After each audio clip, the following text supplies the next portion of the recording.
Adeshima Yamamunina Ajo Kasiaba and Sakana Urania de Brum, ya the free ship house Abeka Junction, Accra, ya the bro baby, I will show ye a free beer. And you make us a boy, dear Edimu, Akotini, Ebi, and say,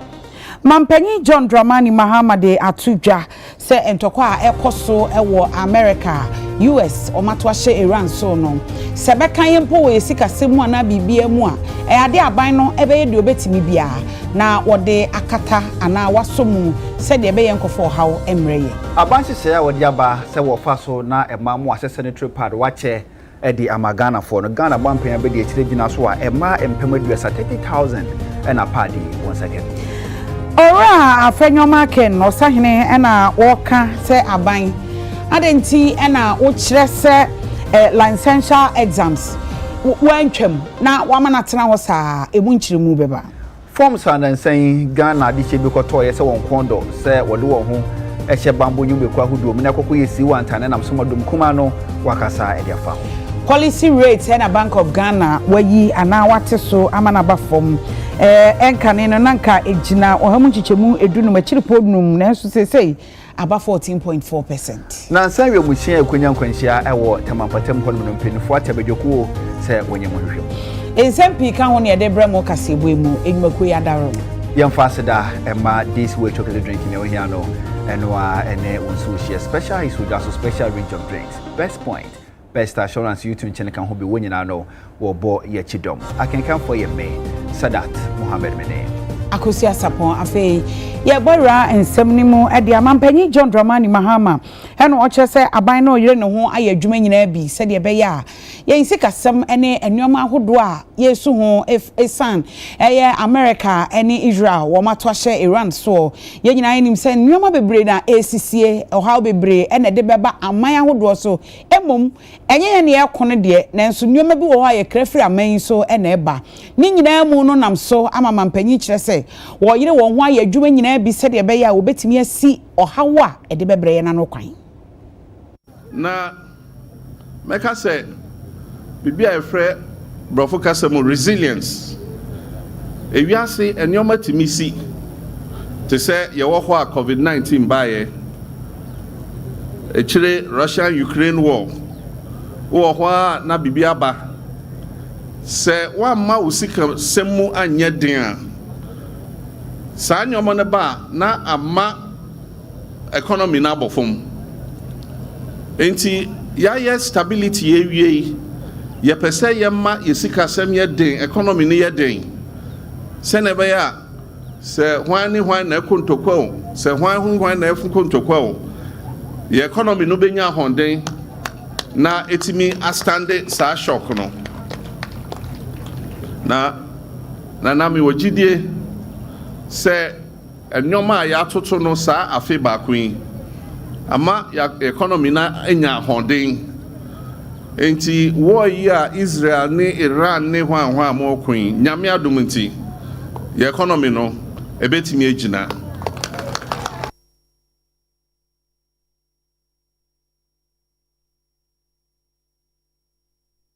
Amrada Oda Bank of Ghana no ene Dr. Johnson Pandit Esiama na opinioni wakasa edia tudwa se monetary policy rate no impinfo hwan so every 15.50 ene na ababegina 14% ogidi sebeboa na sikasem dwadie ho nsem afa ne toma padie fra ewo maimu. The external sector remained strong at the start of the year. The trade surplus improved to $3.7 billion in the first 2 months, compared with $2.1 billion during the same period last year, driven by higher gold export earnings and modest import growth. Gross international reserves, on the other hand, increased to $14.8 billion, which is equivalent to 5.8 months of imports cover, as at end February 2026, up from $13.8 billion, which is equivalent to 5.7 months of imports cover at end December 2025. Reflecting the strong external sector, the cedi has remained relatively stable. And looking ahead, reserve accumulation is expected to strengthen further, especially under the Ghana Accelerated National Reserve Accumulation Program, which aims to increase the import cover to 15 months by 2028. In taking the policy decision, the committee, the MPC, noted continued improvements in domestic macroeconomic conditions during the first 2 months of the year. However, rising geopolitical tensions in the Middle East have deepened uncertainty in the external sector. The bank's latest forecast suggested that headline inflation will remain within the medium-term target.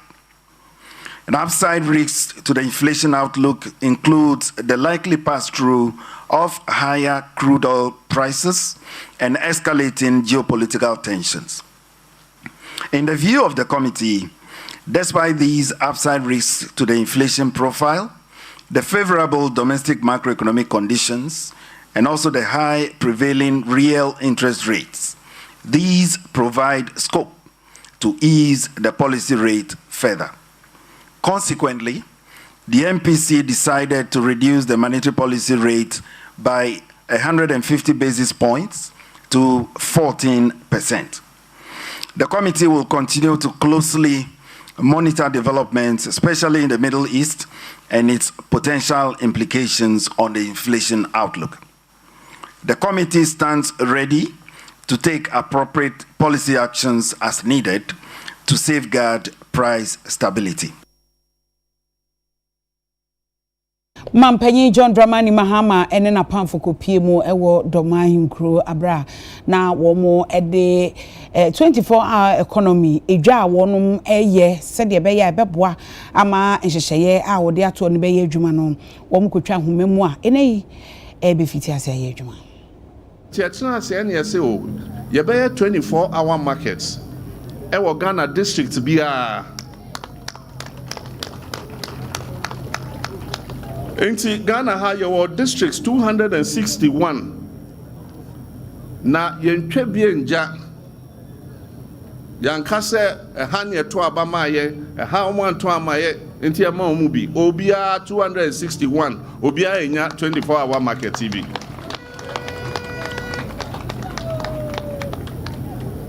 na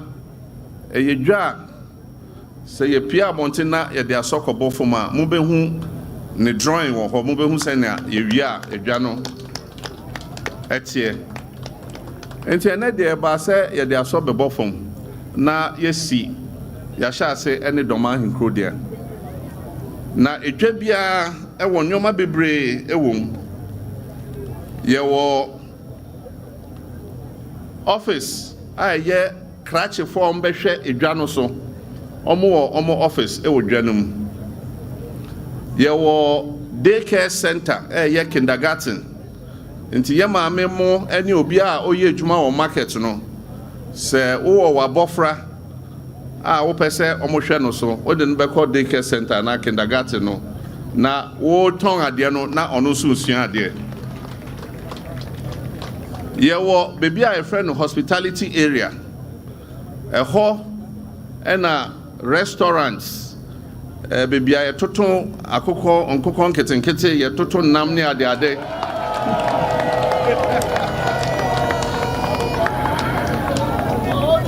ye chichi nkosua ye nwa mu ene ade nti e kom de wa okotena ho a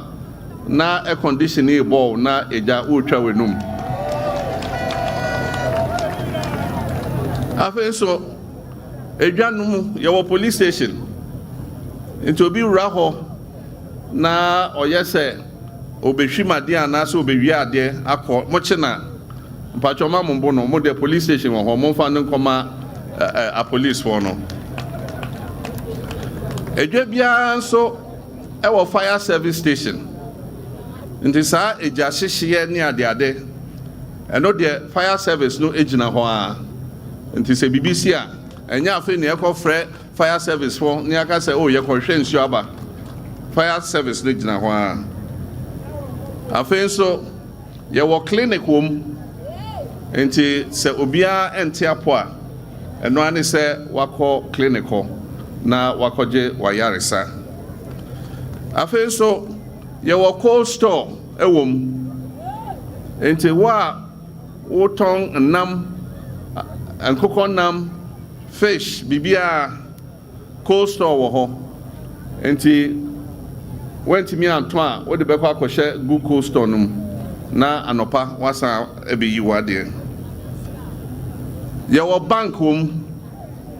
enti woton wade a enye ne se wo be pie free edwa ho aka se wo kɔ bank e de osika kosie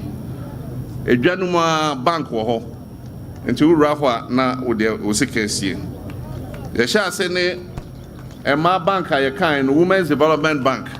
His Excellency Nana Adodankwa Akufo-Addo. Samre mama no so na medana se. O hweme nsa nifa se ya. Obesi market emaye. Sa market yo no wo me nsa nifa he. Samre mama no so na medana se.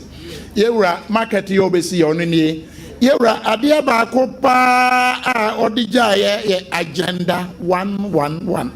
Sa hospital ojaye no owo amasu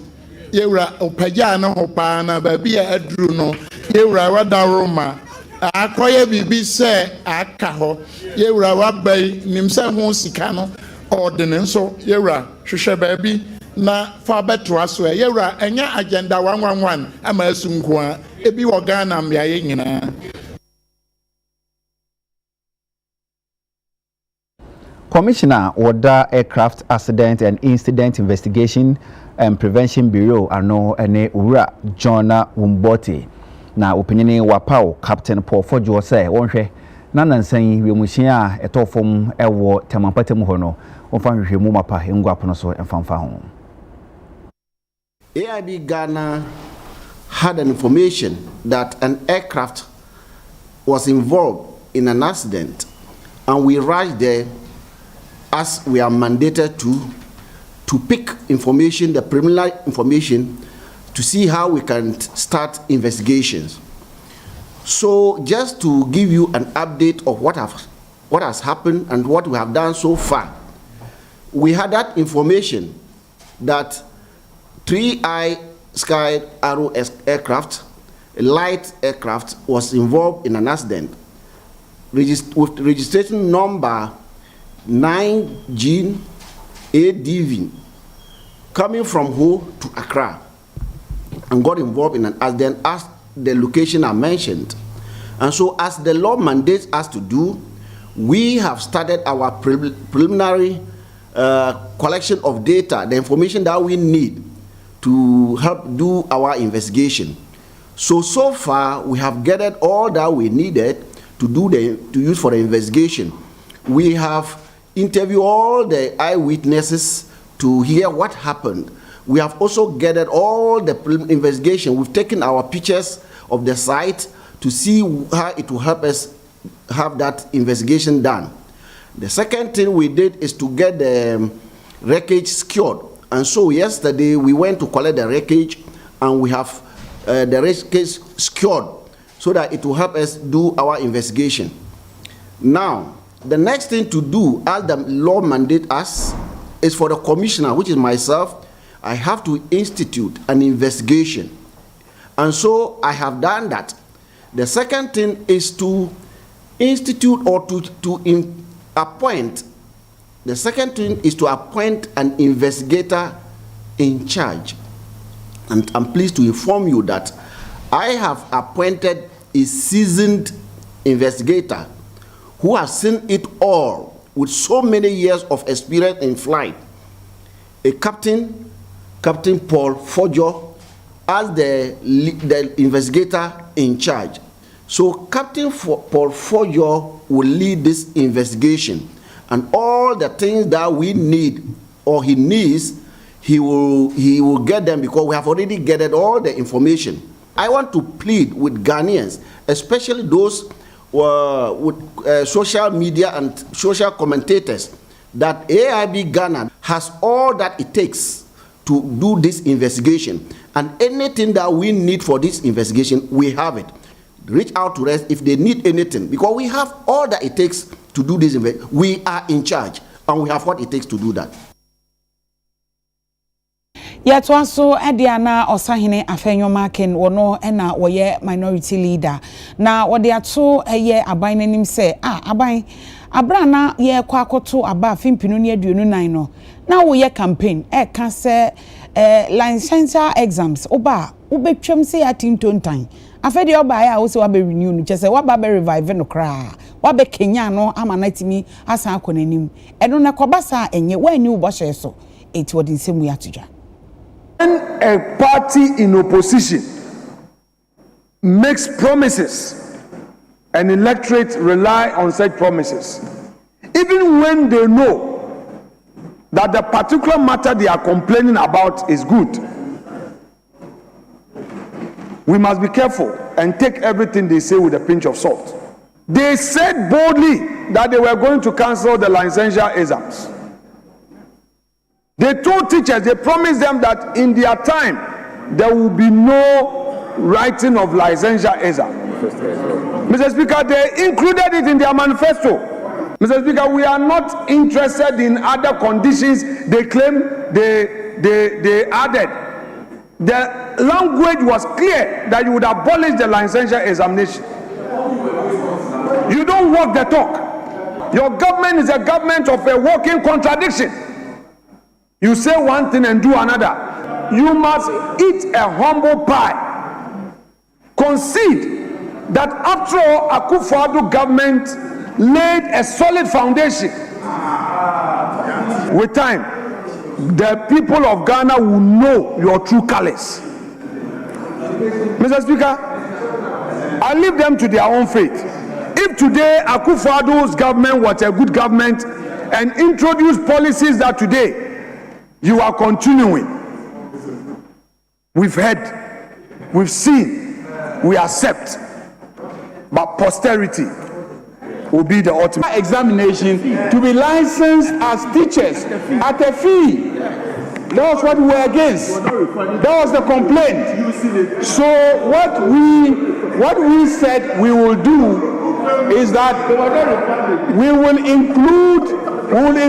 the licensure exam in the general examination process before graduation.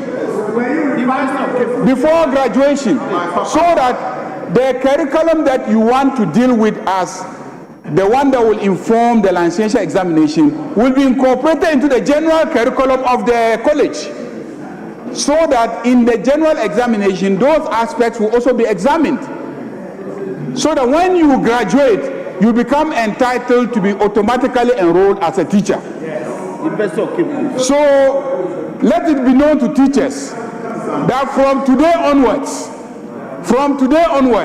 once they graduate as teachers, they become entitled to be enrolled as professional teachers.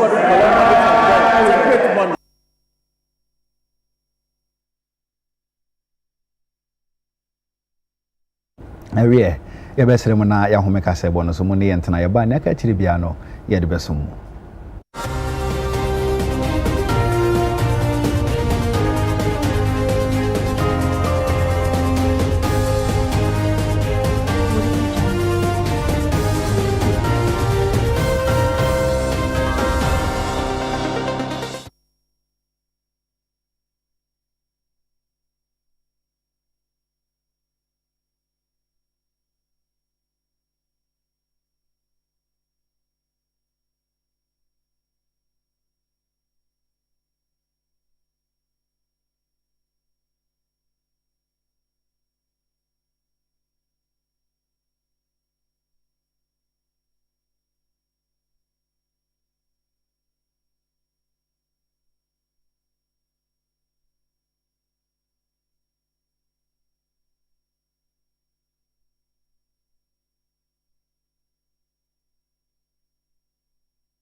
ya mama akwa ba ye to akase bono eso Chief Executive Officer Oda Ghana Cocoa Board Dr. Randy Abbey na se beto dwa se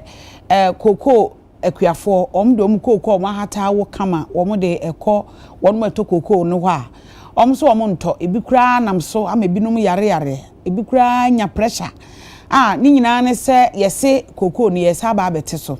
enu ntie nam so isan se okọ wiase adwaman so a ekwa na ekofom nti ama cocoa ekuafo mani abriye pa eno na Dr. Randy Abbey HSA enya de a wonum ebesan atisu bio dabi ebo no a ebeduru ye no eno a emom ukọ ewiase adwaman so a ebo no ate abafom tia na ete kofom na enso so wo mbehwe se obegina baabi ogina no na ensan kofa oha fufuru bia emfamre ekuafo. We're paying the farmer what government has approved to pay the farmer 2587 whilst Cote d'Ivoire is paying 1400. Don't believe anybody who tells you that we are going to reduce any prices. Look, at the time that the decision was taken to pay the 2587, we were looking at an FOB of 42. Today is around 3,000. The farmer share of 90%. Mind you, the NDC government promised 70% of the achieved FOB to the farmer. When we had to reduce the price, government, to minimize the impact on the farmer, decided to give the farmer 90%. Today, that 90% represents about 130%. And so government is subsidizing the cocoa farmer because government is paying the cocoa farmer $3,870 per ton when it is sold for $3,000. So how does anybody go around to create the impression that this is a government that is insensitive, does not appreciate the farmer, does not want to burden share with the farmer? It is not true. Let's separate facts and the truth from fiction and political propaganda. Amradoda Bank of Ghana no ene Dr. Johnson Pandit Siama opinini wakasa edia tuja sa Bank of Ghana mpinfo behwe na sika bi obi hia na wode ahwo mukutupa no wetima ye ne sa na aboa amasika sem dwadie etima fa ne toma padie fra. We've always maintained that the central bank is a peculiar institution. We are able to conduct our operations as mandated on a continued basis. We say that we are still policy solvent, but nonetheless, we have to recapitalize in the light of the negative net equity position that started from somewhere 2022, in the midst of the crisis that occurred. And I've indicated that during last year, the negative net equity position deteriorated further. However, government, remember government is the sole shareholder of the central bank. And so when you need to recapitalize, who else has to recapitalize the central bank? It is government. Government has committed to do that. The law mandates it to do it by 2032. However, government has decided to start immediately. And they have given us a bond to that effect already, which is a good sign. Government has given us an MOU committing to get us out of that position as early as possible. We will publish our financial accounts by the end of this month, by the end of March, and then you can see where the pressures came from. For example, our law mandates that government more or less helps us to meet, for example, the cost of monetary policy. 2025, we incurred huge, amounts to be able to achieve the low inflation that we achieved last year. The exchange rate stability we got last year, it came at a cost. To give you some figures, and I've thrown those figures out already, monetary operations alone, we spent close to 17 billion last year. It doesn't come cheap. But stability itself is a public good. It's the bedrock of everything we do in this country. And the law mandates that government more or less supports us when it comes to those. We've engaged government, and government has shown the goodwill. It has already started, helping us to recover some of those costs. We are talking with them. We have an MOU that we are working on. And so that over time we are able to recover all those costs and be able to work our way back into positive equity. Yet also at the enche na beto dwa say engineers and planners womo ekọ na wakwakoye adwuma ewo Daman mines mechire Daman gold mines na enipa bi kra nam so emomo ka say ade we dia no den na mampanyi John Dramani Mahama wo ba ya pɛ no asese adwuma wo Ghana ha nyina ede ama ne nua wono eye panyini a woda eye engineers and planners said ebe on beba betu agudie e wo Daman gold mine eno nam so amakrata bia ye pie so eno eye afia atwam ena eba ya fimpinu ne aduonu enan 2024 na chese 2024 no komfie mienu mponie ena krata yi eba ya womo ensa kan yeso obetimi atu anamon na womo akwakoye wonum adwuma krata yi eyade a adwumaku ana wonum ewo Daman gold mines mechire Haboso Gold Fields Limited Daman gold mine womo betimi ejemu ana womo consignment bebi omo ye adwuma betimi ama engineers and planners ababe so mu ana nti womo tro krata de koma ahweye a ehwe obade asase ode adom ya nemu anuoma Lands and Natural Resources Ministry one omo tro krata na de koye enti krata no kenkan say letter womo tro de baye no womo etro no eye March ne da etoso enwoche afimpinu ne aduonu na 2024 ni nyina no ene say ministry no any objection and say ministry no womo ni asem bia aka womo engineers and planners kwan ana na ministry ni se dabi sabre no chief executive officer woda engineers and planners omo tro de kokoma no said ye be ya ebeka se land ministry no ebema wom no kwan ama wom atimi aye wom adwuma na eno na wo che secretary na wom tro baaye no Lands and Natural Resources wom nim se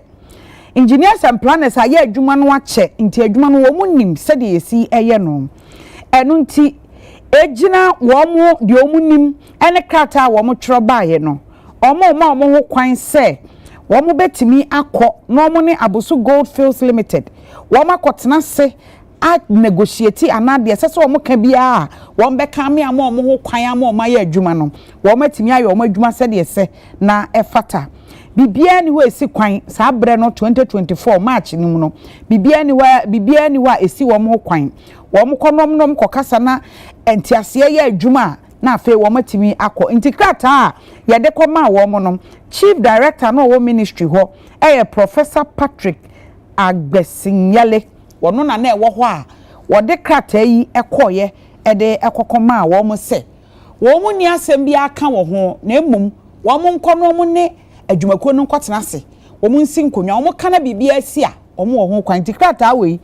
womo de ma womo afimpinu ne aduonu nan sese o 2026 mfie mienu entemu ani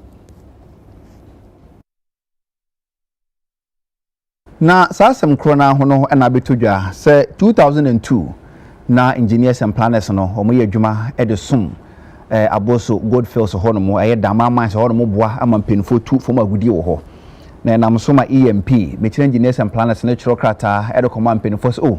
se ne ye boa Daman fo magudie tu no ye modu ya wakade ne nyina ntinke be ya mo fama ye preko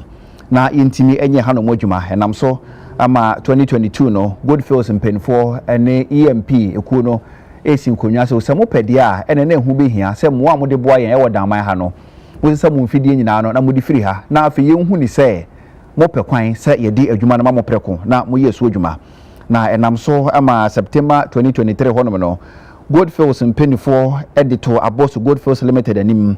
say be ya omma engineers and planners EMP no omonko na omo no omadi hu nkomo dada ama engineers and planners so the krata pm otusu chirim say senia EMP omudwumedi sitie no say Gold Fields so mpa ko monia mankwa omugitum pepepe san so so mani gi ho say Gold Fields hono na Daman no omukọ na omukọ ye adwuma wo hono mo na enam so ma November 2025 Gold Fields for chiro krata edo koma sabre na so ye na hwa asase ene obode ne petwe ho hia so se senia EMP engineers and planners e kan so mani gi ho de omususu say EMP no metima ye adwuma na sanso mo mu odu pa nti yenhwe na yenye preparation na yendane site no emfama engineers and planners and am so ama achese engineers and planners so e de krata kokoma ministry no so omo so o ma sisi omo ho pa ready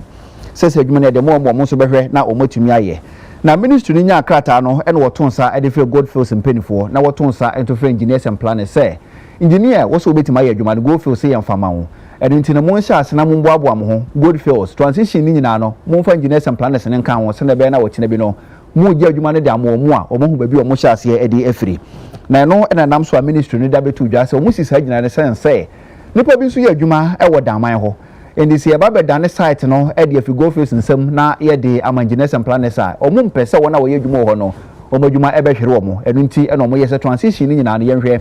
na yɛmfa engineers and planners enka ho na transition period no entimi enwie peyo na mpenifo chim se epo busuma wo yɛ nim awie ye Goldfields mpenifo dama mines no mbefiri ho na engineers and planners abefiri ahye na wayɛ adwuma ɛwɔ dama ho no mo a mpenifo gina so a ɔbɔ ho amane so ɛyɛ nkonwasi akoso dadadada nti obi anya no ho ntiase epo awie ye engineers and planners be hyase na wayɛ adwuma ɛwɔ dama site ho no Tasem kroya nam so amade share a wonum wo damati truni emebunu no wonum youth leader Daniel Odum youth leader owo daman na nasem a wo kanyina ne se obegina mebunu ni nyina na mu sa company foforo aye EMP eba no wo mo ema na kaba na mum oma no enka ni tirim se Goldfield ba wo mo ba free 2004 no wo ma ba be yempuntu nyuma bebre wo mo keka bomu a sika be $106 million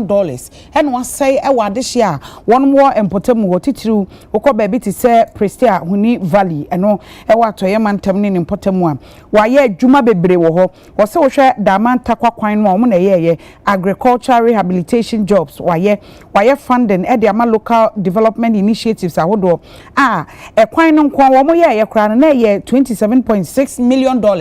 enti oba no enye se bia obegye adwuma no afiri wo nsem wo ba no obeye no kokwasa omo ye mabunu de omo peye mpuntuo enti ye hia ne se wo de omo nkasa ntia so wo ye new company so ye Ghana ni so onye Ghana ni de omo pe no ye mpuntuo ene se adehye wo ho beto omo tuduma Goldfields eye e wo ha ni sei a wanwie no ye sre se so the company no ema engineers and planners and I say company foforo bi a oba on share say one efano imputuduma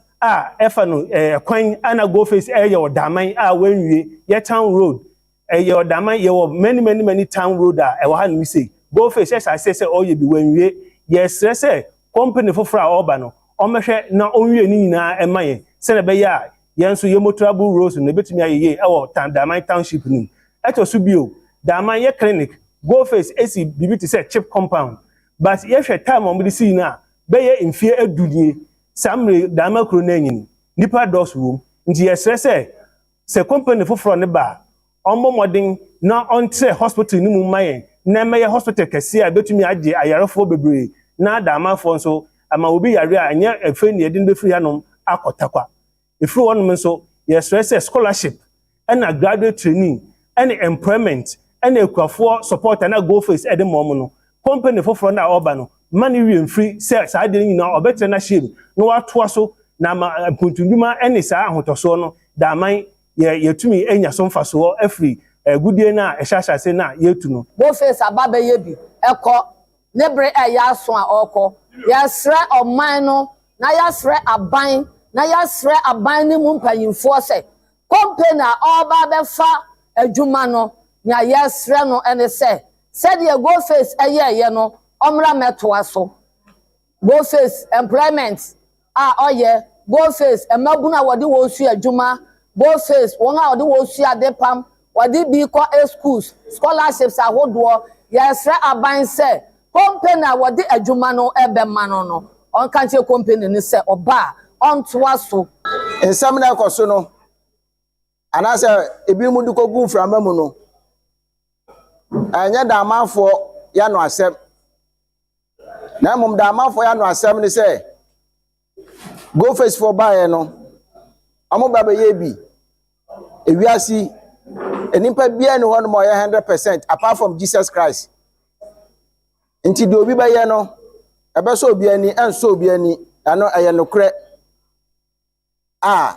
wiase obiara anim because ade akwaku pɛ no kwabra mpɛ. mpanyinfoɔ abɔ Ghana mampanyini owura John Dramani Mahama baso so ɔbaayɛ bɛyɛ afintamu ne naso hyehyɛ ahodoɔ abane de gu apono so na aboɔ masidi na ahoɔde abamu no asɔ Ghana foni na wɔsɛ fata sɛ yɛhyɛ ne monyam. Ora Ebenezer Kwabna Edu artisan wose Ghana mampani John Dramani Mahama ebo adwuma waboa mene Ghana yesika no ahoɔden abamu aya na adwuma enu nti wɔbɔ na baso wose enam sɛ sisi Ghana yesika na ahoɔden ne enumnyam abamu nti no amadwadifo hinenu ma yese sere sansa aboa pa ɔmo adwuma no kwa na ɛkɔso wose wɔ no kura titiriwu nneɛma ne akade a wɔhia ade aye adwuma ne hina no enam sɛ sika na ahoɔden abamu nti no wɔtua sika bi na niema wo hia ni na nensa aka we kyesa ampa Ghana mampani ebo adwuma yie to aso de aresade eto aban no anim se omo ankasa ye omo enwuma no nso wo na won so masene na wo muntimi entete afro bebre se na be ye omo nya adwuma nya dodo no ebetimi ate wosesa aban no ba mu ebebo omo so masene a ombetimi ateto omo ahye mu na omo niema omo ye wo Ghana ha no ombetimi edibi akwa ma hodo so akwa akoton na aboa sika ni ade abrɛ wɔman no wohwɛ enade de yɛ adwuma na beebi a mekɔfa nade no sɛbi obi yɛ nka ne bebree sɛ enema boɔ no kɔsoro bebree dade na ba fam iron rods aba fam and iron rods de yɛ adwuma aba fam materials plate ahodoɔ aba fam pipes ahodoɔ a yɛtoto nyina aba fam kama nti yɛbɛsrɛ sɛ beebi abɛduru no a aba fam no ɔmo nsa ma no mmra fam na emu ɔmo nhwɛ sɛ ebetima peda but sisi adeɛ bigina ha ɛyɛ kakra nipa baako yɛ na ɛdin sɛ ankrɔkɔ nkɔ betima yɛ adeɛ kɛse abam ama watimi afa wɔkɛ dodo ama ɔmo yɛ adwuma bai saban ne timi bam na wabie mu kɛse a betima fa wɔkɛse bi abɛ 100 ɛkɔ 200 a maguna ne nam ɛkwan ho ne ɔmo pɛ adwuma nsanadwuma asua ne betima fa ɔmo timi ayɛ adwuma ne bi nanso ɛkɔyɛ yɛn nko a kakra bi no afa nipa bi abedu aduonu ebi aduasa ɛsa no nso a obi kura ba ɔse da bi aha yɛ ma yɛmpa ne saa it is aban ne timi asom abie adwuma num ama adwuma num ayɛ kɛse ama machines a yɛhia ɛde yɛ adwuma yɛtima nya machines a tima yɛ adwuma a ɛkɛbetima boa obai wohwɛ machines a ɛyɛ manpowers ana yɛde yɛ adwuma ɛwɔ ha kesia no adwuma na yɛyɛ ne sesia wɔ ha no ɛkɔyi nanim enti yɛbɛsrɛ sɛ ɔboa yɛn a anka yɛn so yɛbɛtima sport yɛ nneɛma ne bi nti mɛsrɛ aban panifo sɛ mommɛsom na mommoa na yɛntimi nkɔ na yɛwɔ nipa ɛde wɔ ɔman mu a yɛn so yɛbɛtima bibi ɛde aboa adehyeman ma yɛnyɛ aboafo nkrato ɛsanmra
Adeshima my mamo akwaba ye toa kasebo no eso asuye a wo hwe ye nuane ene agrek nsem so womo e wo hyehyeye bia wo ya eno eba beboa se de be ya ebetimi di enuane asie na ye de enuane sie e bia be kwa kopiem na bibi boni bi asi obi nkase bone mra na emom bibi atumi si ewiem nsachiraye a yakọ ho yakasa ho etimi ma aduane kwa atwe etimi emakuafo bre enuma bebre ne betimi asi enu nti wayan hyehyeye a wo hwe se obetimi di enuane asie na koba se yekọ ahoyehia mu a etimi aboa ye we no wo mo ebetimi aboa enuane ano a ekobosumi sia kwa afe no se koba se bibisi a watimi aso ano na no ene wo che se womo a woka bi ewom akuafo ene womo ebeboa ame yetimi di enuane asie ni abọ ho ban no womo ta womo achi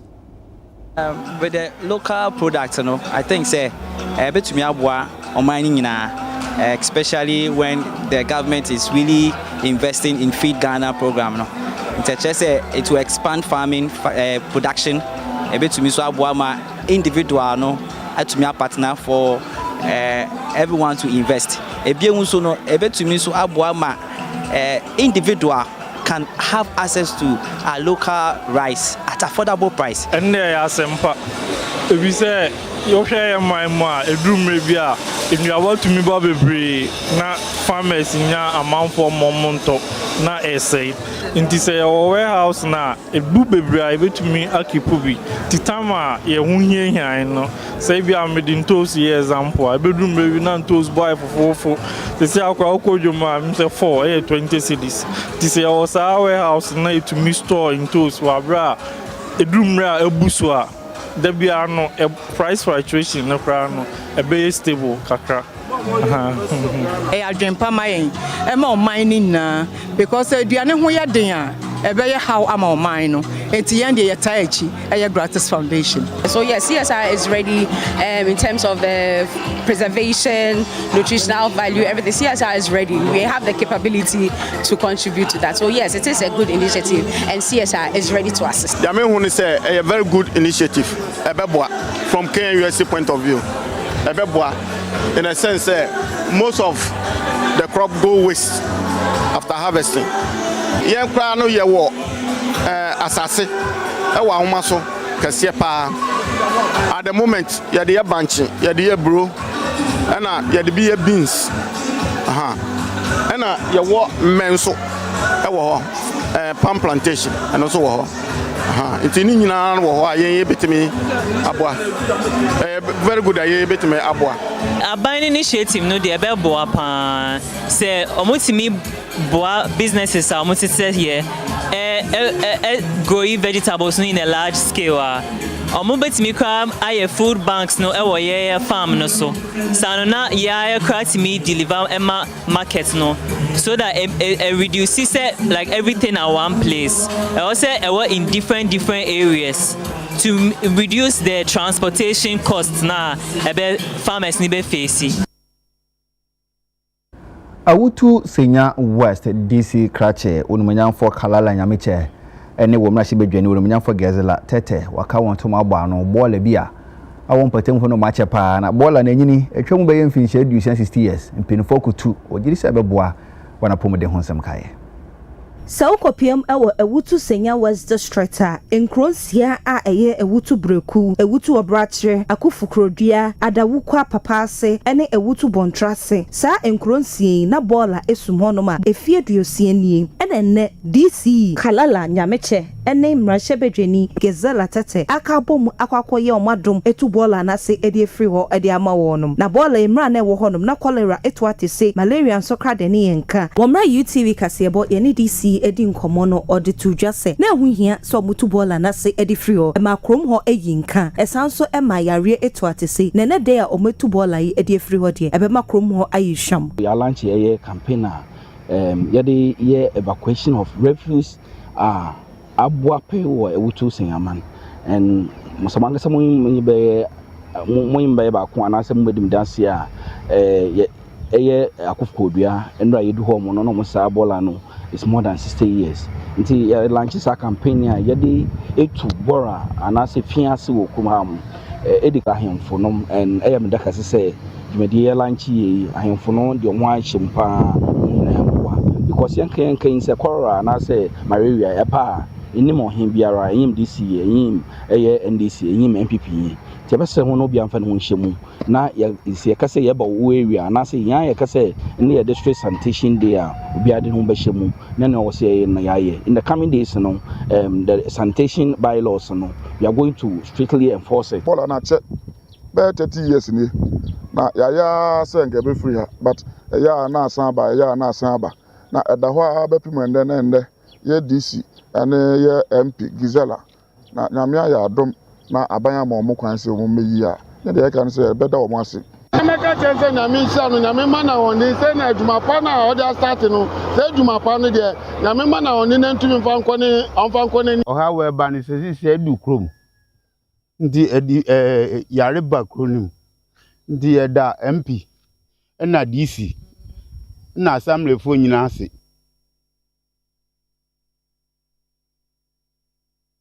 Abasobodi adwumadi bi akoso ewo Netherlands mining watu ni din 2025 Cacao Excellence Awards. Eno nam so magana de hye mienu ba kunya gold ena ba kunya silver. De onya gold no wo kyerese de esi etie no wo mo Ghana akọ sa awards bi sa na efie bebre ni bese mfihye du ba akọ ena Ghana de hye nipa miensa ena wo mu enya abasobode no enti ba ko a ono enya gold no winner no de Isaac Nyampong wo Asante Achim South Ministry ni mu wono ena enya gold price no na mienu na aka no wo mu enya silver abasobode no na ni nyina mu no ena Cocoa Board CEO Dr. Randy Abe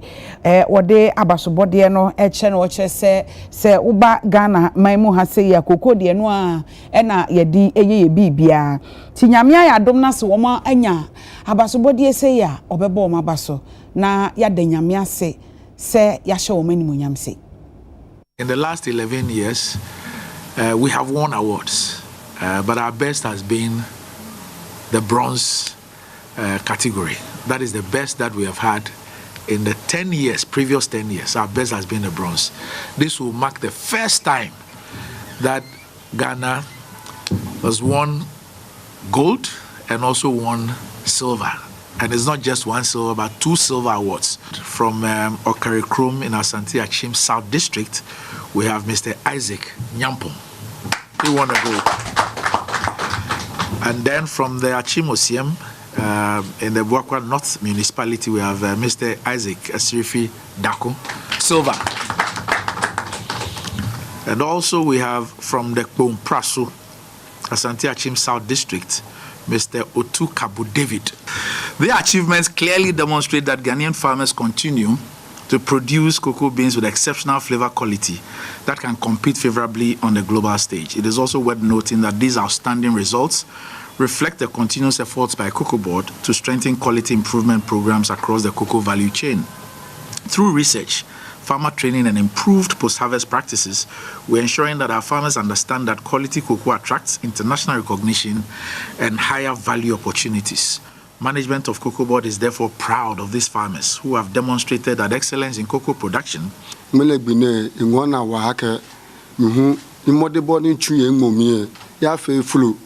the whole Ghana and Amena Nachemi Akobang Award. Muhuna. In the market, Ghana no Pakashi.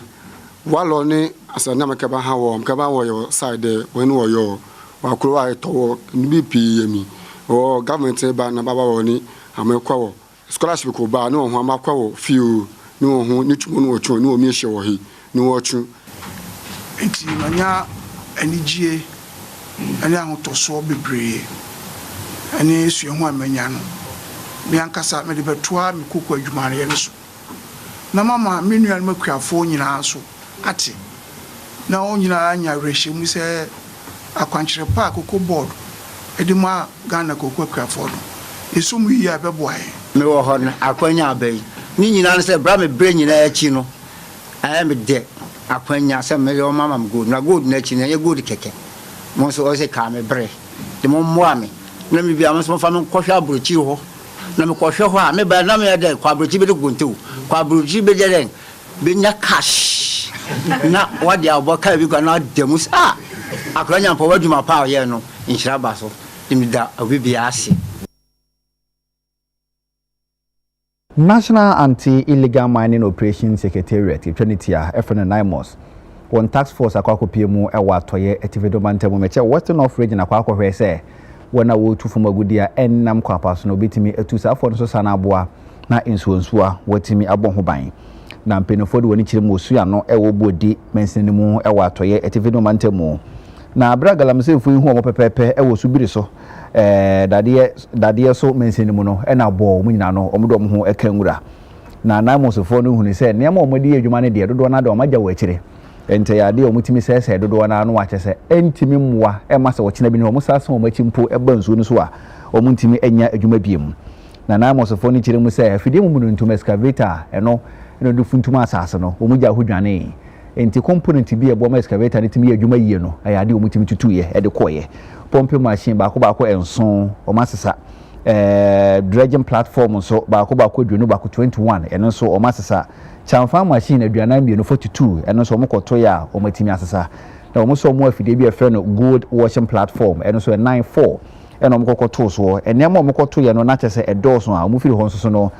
sua no mpatemu ho nso no omodo omani ekire mo ho yo operation dodo na wo ho no mo a na chese omukire mi se fuma gudie ne dia amafo no da so hyempatemu ho no mo a omutuo na Riverbia tano ena subi ensu no so no ena ekame akwaso mu yedwuma wo so pa na mosofo chirim se omoso mu ntenda ombekoso na omaye adwuma na omatumi aboa mafoma gudie to a ennam kwapa so no omatimi tusu sa dem mu chirim se wabere omoba no galamsefo no nyom ho popoye enti omantima nchi obi omudwane na emum omone emum gane wachire no ena mpenfo kwoto so adodo na ade omatimi asese no.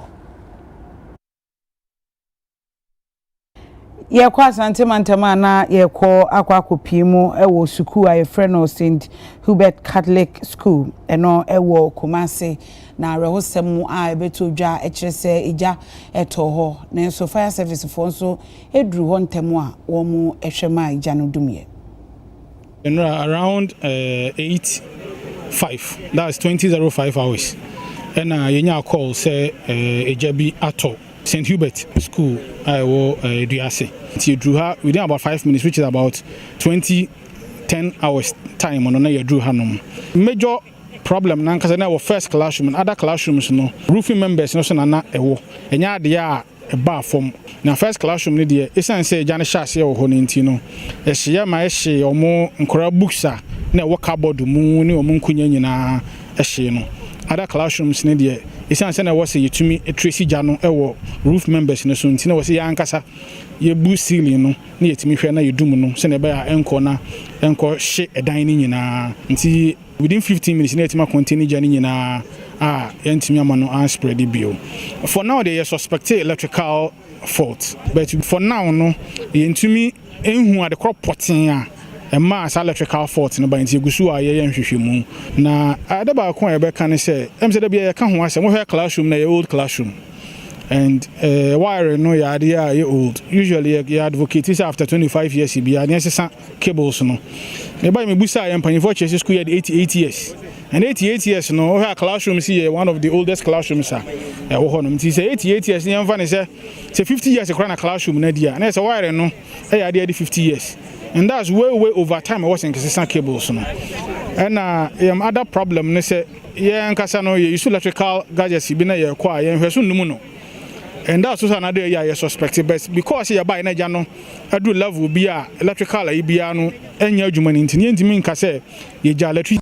and man hye ya na se bi foforo na man ye den buy ntini ye betu a teacher for na headmaster for say school no upon activities for the day omo call rounds no mo hwe electrical appliances ni nyina no ba bia wo se yedum no bia yedum no se na be ya enkofa to renchem se bia ma e bio na no achi emra ejane to ho Kumasi Metropolitan Assembly onumunyamfo Richard Ofori Ajiman Buadi ene ne mpanyimfo ekopiem honom enam so ema Kumasi Metropolitan City Engineer Dr. Yaw Owusu eso ne nsamtwefo ekasa ma wo kire keme emwa omo ede school no nyamencha de fire for etime amejano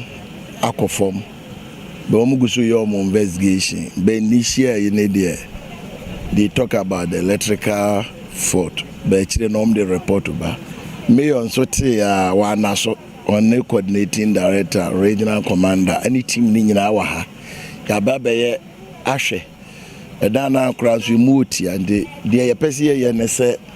ye assessment. Nani many ya re-roofing. Ya padano so na ya boso. Near Sansura is ceiling and we need initiate ya beye at the amount. Nti ye ko ya estimate ye documentation nti ye show mobo say ye koye nanimu ya na de akoto mayor and coordinating director nim na de SCA ye bia ye nti won beti enka animu ya abusafo ha se ne de kase ebo no esie kai o se pepsodent si twi o o mo ahodo miensa triple action ye wo herbal ene ye wo chauku ni nyina eye de ma wo se no nti